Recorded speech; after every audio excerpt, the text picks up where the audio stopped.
Stave 1 begins by informing the reader that Jacob Marley, Ebenezer Scrooge's former business partner, has been dead for 7 years. It's Christmas Eve, and Ebenezer Scrooge is introduced as a greedy, uncharitable, and miserable man who runs a counting house, an office where financial transactions are managed.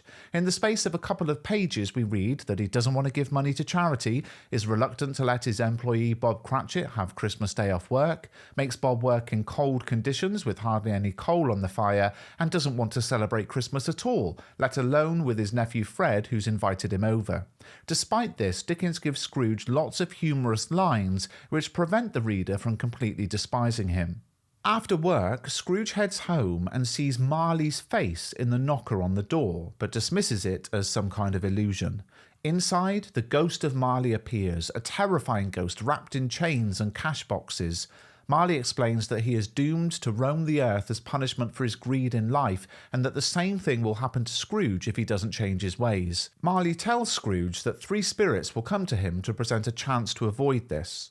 In Stave 2, Scrooge wakes up at 1 o'clock in the morning and the ghost of Christmas past arrives, looking like a child, but also old, with a bright light beaming out of the top of his head. This ghost isn't as frightening as Marley. The ghost takes Scrooge's hand and they're transported to various moments from Scrooge's past. The first is a visit to a school where young Scrooge sits alone in the classroom. All the other children have gone home for Christmas, but lonely Scrooge is sat reading books to comfort himself. Old Scrooge looks at this and is immediately upset. The next memory is of Fan, Scrooge's sister, arriving to take him home. She explains that their father has changed and is allowing Scrooge to come back home for Christmas. We learn that Fan, who would go on to be the mother of Fred, is in the present time no longer alive. Next, we're taken to the time when Scrooge was an apprentice for Mr. Fezziwig, a kind and generous boss who threw a Christmas party for his workers, filled with food and dancing and music. After this, we see Scrooge as a young man being dumped by his fiancée Belle because he now loves money more than he loves her. The final vision is of Belle later in life, married with children and a happy, lively family. Her husband explains that he saw Scrooge alone at work, and Scrooge is deeply touched by all of these visions and feels sorry for the way he's treated people. He falls into bed and into a deep sleep. In Stave 3, the ghost of Christmas Present visits Scrooge, showing him Christmas Day as it is celebrated by different people, including those who are poor and struggling. This ghost is a large, happy character dressed in a green robe that is lined with white fur. He's surrounded by lots of food. The ghost first takes Scrooge through the London streets where people are happily getting ready for Christmas. The ghost sprinkles a magic blessing from his torch, which makes people happier and more forgiving. The pair go to the Cratchit house, where despite being poor and only having a very simple dinner, the family are experiencing an amazing day. Tiny Tim is introduced at this point. He's one of the Cratchit children with a physical disability. Scrooge asks the ghost if Tiny Tim will live, and is told that unless things change in the future, Tiny Tim will die. The ghost then takes Scrooge to a number of different places, a coal miner's hut, a lighthouse, a ship out at sea, and in every location people are united together celebrating Christmas. Next, Scrooge is taken to his nephew Fred's house where he witnesses a Christmas party.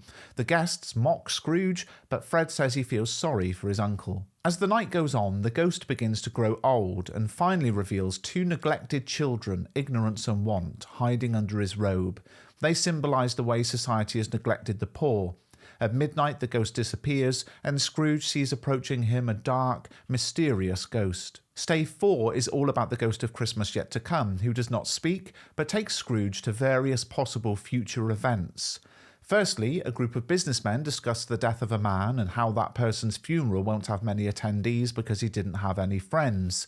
None of them are bothered by the news of the death. Next, the pair go to a shop in a poor part of the city where various people are selling off stolen possessions belonging to the dead man, explaining that they won't be missed because the person lived and died alone.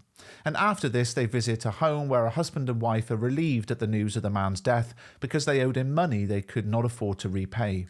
All this time, Scrooge isn't too clever and doesn't seem to know who they're talking about. Then it's off to the Cratchit house where Scrooge learns that Tiny Tim has sadly died.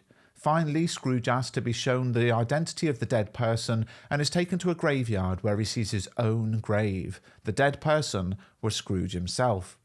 In Stave 5, Scrooge wakes up on Christmas morning and is a new person. First off, he buys a huge turkey and has it sent anonymously to the Cratchit family. Next, he bumps into the charity worker from Stave 1 and promises to give a large donation. And then he goes to Fred's house to celebrate Christmas with his family. The next day, Scrooge waits at work for Bob, who arrives late. Scrooge pretends to be cross with him, but in fact gives him a pay rise and vows to help his family.